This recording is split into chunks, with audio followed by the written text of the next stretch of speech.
In the name of God, Creator, Redeemer, Sustainer, I am bold to bring you this word today. Amen.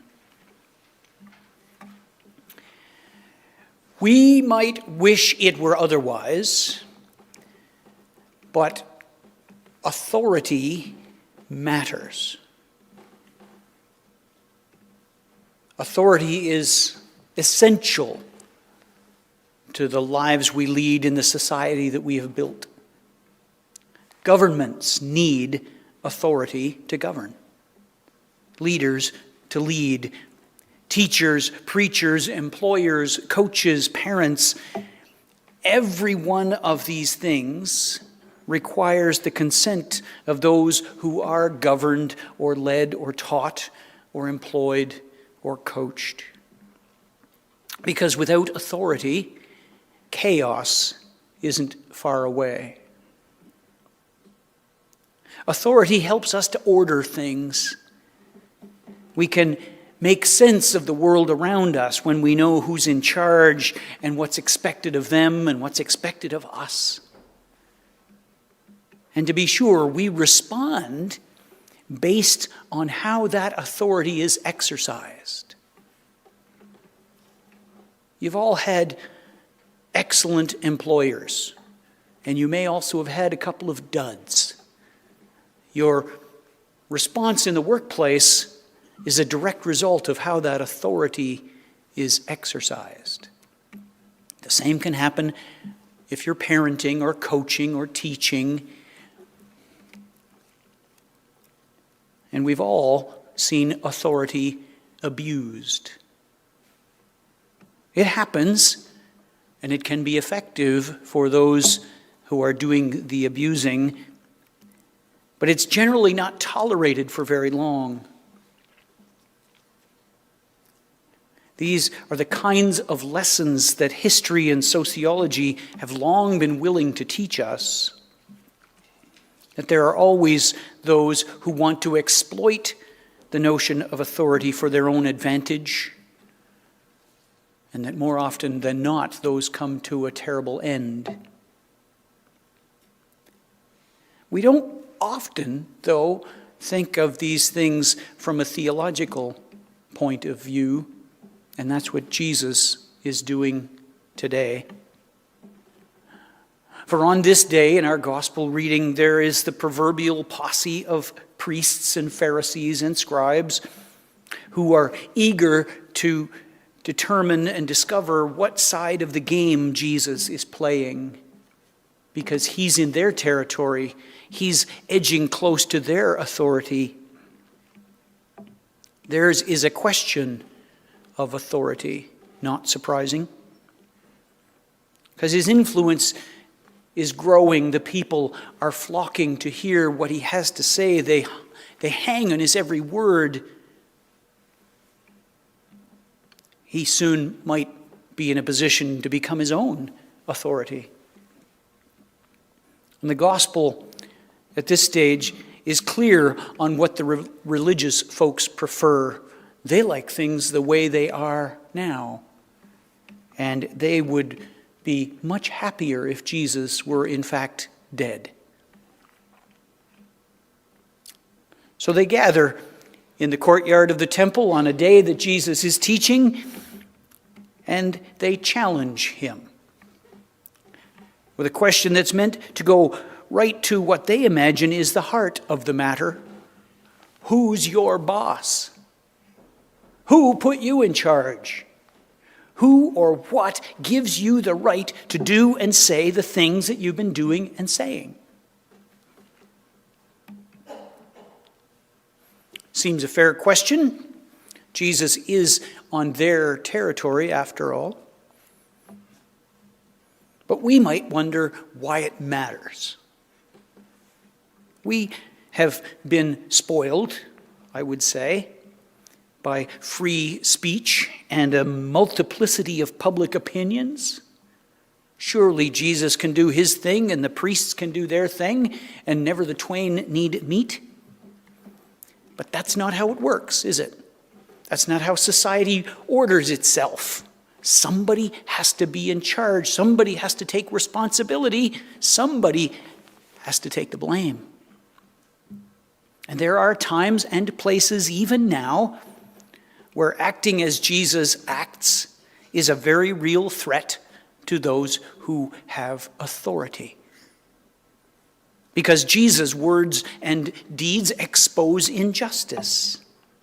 And Jesus presumes over and over again that people, in general, are better than their current behavior. Jesus assumes that people ought to act differently. They ought to act in ways that honor the general goodness of their createdness. That they ought to honor God. And so, throughout his life, Jesus proposes a new way of looking at life and order and authority. And this new way makes the authorities of the day very nervous. And if I'm being honest, it still makes the authorities of our day very nervous. And the question is still pertinent. Who do you think you are, Jesus? Why should we listen to you, Jesus? Where does this come from, Jesus? And Jesus, when faced with questions like this, is famous for asking questions himself. What do you think? Tell me this. Riddle me that. And Jesus asks a question about the baptism of John, which exposes the motives of those who wanted him dead.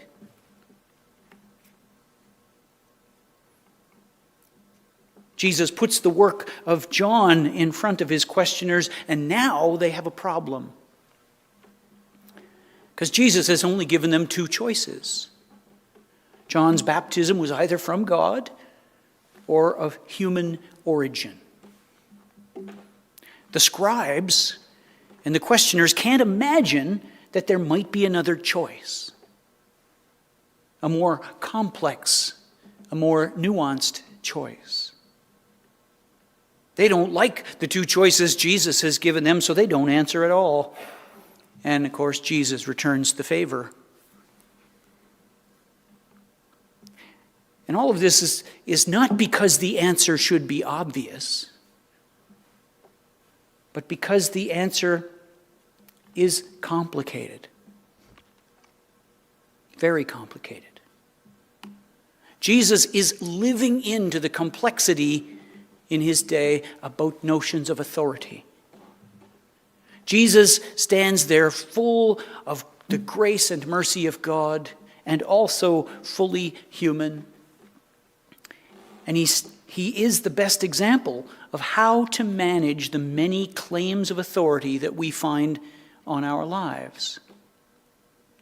At one point, he famously says, "Give to Caesar what is Caesar's, and to God what is God's."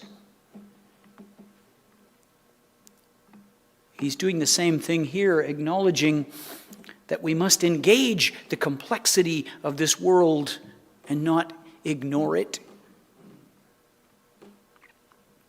But he shows us, Jesus does, something else here, I think. That the easiest way to make sense of the complexity of these many levels of authority on our lives is to put God first. Seems like the perfect Sunday morning answer, doesn't it? Right? No matter what's in front of you, if you're here in church, the answer must be God first. But putting God first among the many authority figures in our lives means that we don't get to choose whom we obey according to our convenience or comfort. Sometimes putting God first is difficult.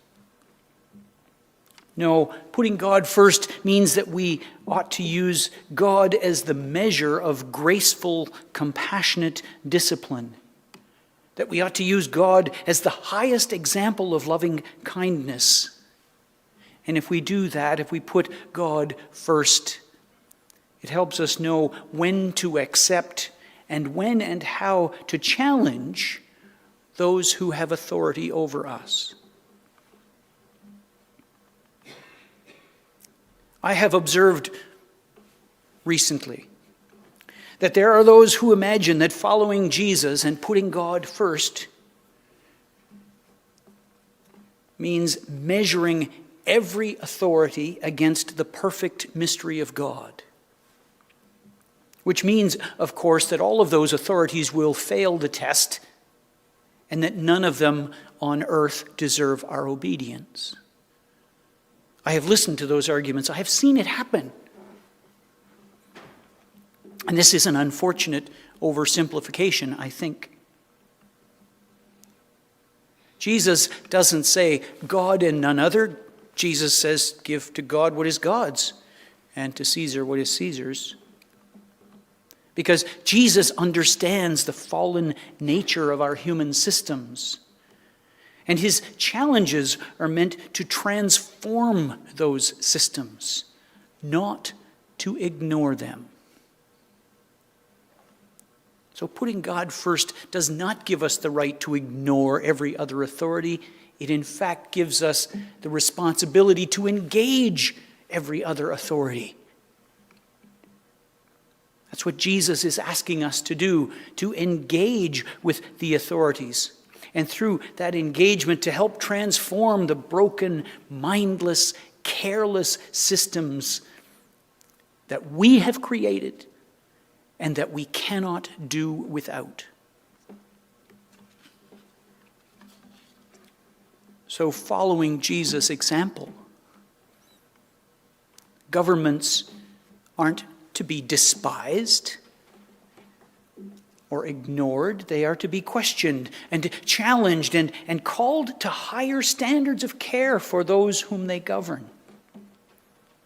And the same holds true for employers and other institutions, for law enforcement, for educators and coaches and parents. The list goes on. It is not about dismissing all authority but God's. It is about seeing all authority in the light of God's goodness and grace. Any who expect loyalty and obedience should be held to a standard of behavior that puts a priority on justice and mercy, on compassion and care. And that's not simple at all. It's not simple. The answer is not either or. It's both and all together. Jesus' question about John stumps the powerful, whose authority is limited by the failure of their imaginations. Because the reign of God is not like the empire of Rome. It is not like any human government or institution. The authority of God is a call to shared responsibility. To honor the Creator, we are called to care for all creation. To love God requires us to love one another, who are made, every one, in the image of God. And that act of caring and loving brings to life a different approach to authority. Living for and longing for this approach to authority will still, I assure you, ruffle some feathers. There is always going to be someone who doesn't get it. And it will bring us frustration about the state of the world because it doesn't change fast enough. Following Jesus' example where authority is concerned is no guarantee of a comfortable, trouble-free life.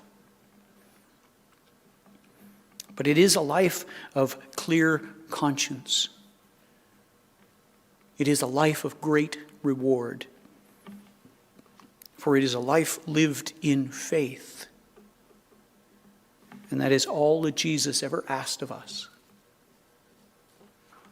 Not to form perfect alliances, not to create perfect institutions,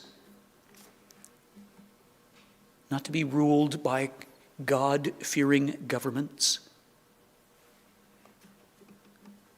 Live it out in faith. Challenge and question. Celebrate and rejoice. Honor God. Love your neighbor. Amen.